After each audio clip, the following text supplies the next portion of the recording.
নমস্কার। ডাক্তার বিধানচন্দ্র রায় মহোদয়ের যারা চিকিৎসা নিতেন, গ্রহণ করতেন, তার মধ্যে ব্রিটেনের রানী এলিজাবেথ সহ ভারতের রাষ্ট্রপতি রাজেন্দ্র প্রসাদ, ভারতের প্রধানমন্ত্রী জওহরলাল নেহেরু, সর্বোপরি প্রমুখদের মধ্যে স্বয়ং বিশ্বকবি রবীন্দ্রনাথ ঠাকুরও ছিলেন। তো একদিন ডাক্তার বিধানচন্দ্র রায় সমাজসেবার উদ্দেশ্যে দেশবন্ধু চিত্তরঞ্জন দাশের একটি ছবি নিয়ে উদ্দেশ্য নিলাম করবার, তো কবিগুরু রবীন্দ্রনাথ ঠাকুরের কাছে গিয়েছিলেন শুধুমাত্র একটি স্বাক্ষর ছবির উপরে নেবার জন্য। অর্থাৎ ছবিতে যদি একটি রবীন্দ্রনাথ ঠাকুরের স্বাক্ষর থাকে তাহলে ওই ছবি বহুমূল্যে নিলাম হবে উদ্দেশ্য। তো রবীন্দ্রনাথ ঠাকুরের কাছে গিয়ে অনুরোধ করলেন যে একটি স্বাক্ষর করার জন্য, কিন্তু কবিগুরু বলছে, তোর ডাক্তারি করা সোজা, কবিতা লেখা অত সোজা নয়। অর্থাৎ অত্যন্ত স্নেহের সুরে কথাটা বলেছিলেন। তো কিন্তু একটা কথায় আছে, মন্ত্রের সাধন শরীর পতন। একটি স্বাক্ষর তিনি যে কোনোভাবেই গ্রহণ নেবেন, তাই বসে পড়লেন।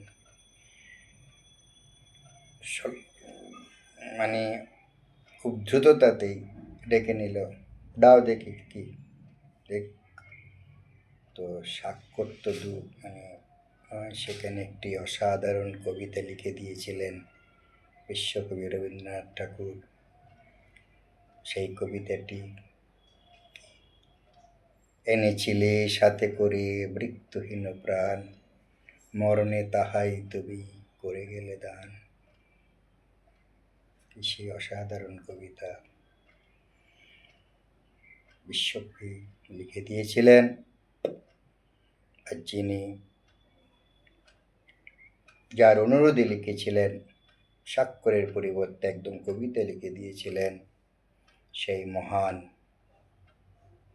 ব্যক্তিত্ব, মহান সমাজকর্মী, বাংলার উপকার ডাক্তার বিধানচন্দ্র রায় মহোদয়ের অনুরোধে